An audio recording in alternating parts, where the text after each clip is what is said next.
Well, hello, folks out there in YouTube land. Got a big show lined up for you. Let's get right on into it. All right, I'm still wearing my tee from last night. What a great ball game. That was awesome. Took out Southern Miss. Now we're heading to Omaha. So pretty exciting. So I just decided to wear it again. What the heck? Anyway, we're going to talk about something today. Anonymous coaches are talking about the Vols.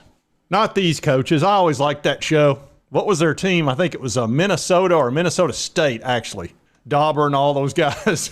Anyway, I don't know why I put that on there. It's just something to do. Anyway, let's get into this. I saw this on SB Nation, written by Terry Lambert, and it's talking about the opposing coaches, and they speak anonymously on Tennessee football, and I believe that has to do with Athlon Sports. It says Athlon Preview Magazine hits store shelves, the publication's a mainstay, etc. And so this is a chance for people to talk anonymously, and they really protect that so the coaches know they can go ahead and say whatever they want. It says when the Vols had Derek Dooley and Butch Jones, Tennessee was an easy target of those quotes. I'm sure of that. Said, but now that we're 11-2, we're coming off an Orange Bowl win. Said one of the coaches said they were legit good last year. That wasn't a fluke or a gimmick. That offense is no more or less a gimmick system than anyone else's. I think a lot of coaches are just sore about how they got scored on so much and actually so easily.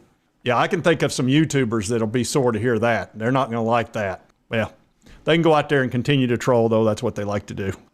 Anyway, Tennessee, of course, finished number one in total offense for the 22 season. We all know that. Yep.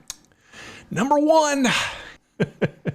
So they're going to look to duplicate that with Joe Milton. Nobody can expect him to play to that level. Good grief. That's almost unfair, but we'll see. It says Milton is not going to be hooker, so the ceiling won't be as high. So they need to develop more depth at the wide receiver position. I really don't think that's going to be a problem. And look, I know Jalen Hyatt was amazing, and Cedric Tillman, before he got hurt, was the same. But Squirrel White, Brew McCoy, some of these new guys coming in, I think the wide receiver position is going to be just fine. I'm not concerned about it, nor am I concerned about running back. It says the system is a new age option offense.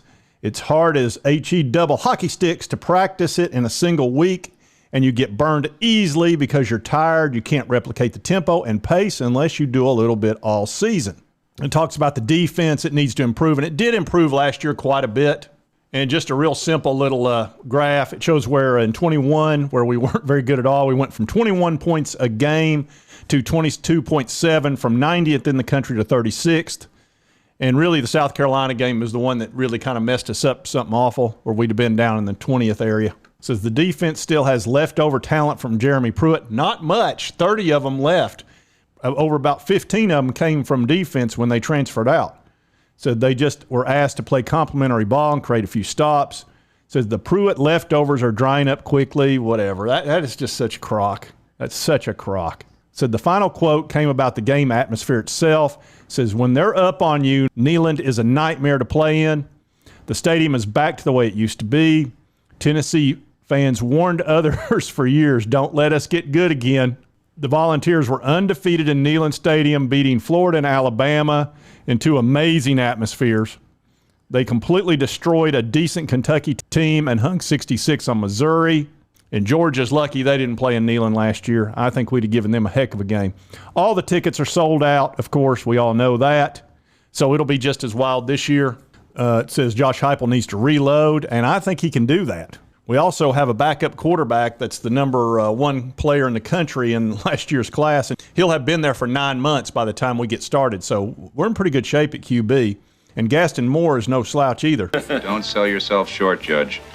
You're a tremendous slouch. Says at least from one coach's perspective, that scheme is legit and should keep Tennessee going at least next few years. I think as long as they don't change the rules dramatically or something like that, Nick Saban, I'm looking in your direction.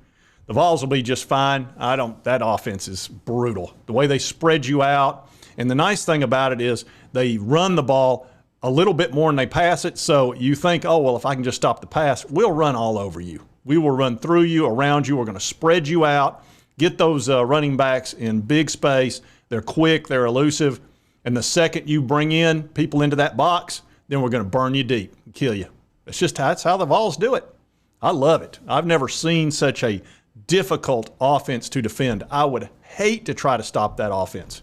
It would be awful. And I do want to tell you I will be on Boogie Bentley's show, Talking Vols, Thursday at 7 p.m., so y'all be sure to check that out. I'm looking forward to talking football with Boogie, and should be a lot of fun. And also, I want to take a chance to talk about my sponsor, and that was Peter Holloway, and he's a big Vol fan and wanted to support the channel, which is really cool. And he's got a beach house that he rents out, and he thought one of the ways that he could help sponsor is to advertise. And I'll show you some of the pictures of this home. It's very reasonably priced to rent, and it's got great access to the beach. You can just walk right to it, and really some cool amenities. Now you don't yell out amenities. I can't hear your amenities. Here's the actual home. Here's the interior of the home, and right here is the actual property, and you have access to 3 different pools. As you can see, the ocean's right there.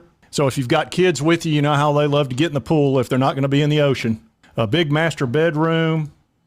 You've got bunk beds for the kids if you're going to bring your family.